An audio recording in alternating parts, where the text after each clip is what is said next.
8月我抽咗2日跟舞會去咗個長洲生活營。喺呢個營會我好開心可以見返之前嘅團友。我哋去咗陳通記食沙爹通粉，去咗唔同嘅甜品鋪食甜品，亦都去參觀咗長洲堂。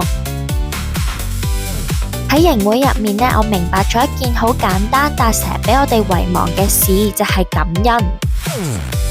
生活從來都唔會一帆風順㗎，我哋會遇上挫折，會有失望，會有突如其來嘅震驚同埋惶恐。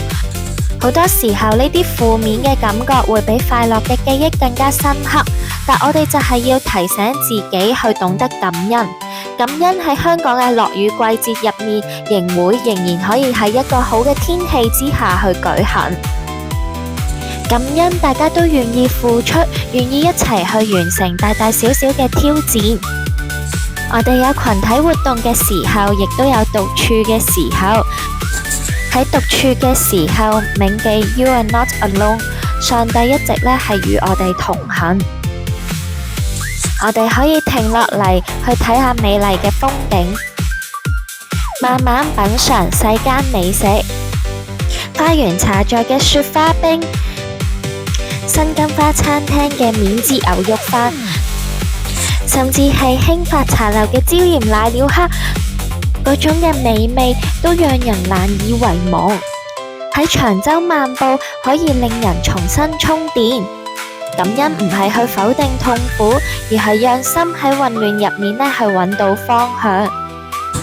就算現實世界不完美，我哋都要學識感恩，習慣感恩，咁樣日子就會更加溫暖，亦都俾我哋走得更遠。所以當我哋好不知所措嘅時候，可以選擇停一停，將注意力放返喺上帝嗰度，放返去感恩嗰度。喺營會嘅第2日，我哋仲一齊去咗東灣嗰度行山。雖然我冇跟團友入張保仔洞探險，但係見到東灣嗰種亂石穿空驚濤拍岸嘅場景，都覺得好震撼。回程嘅時候，大家一齊租咗一隻船返嚟。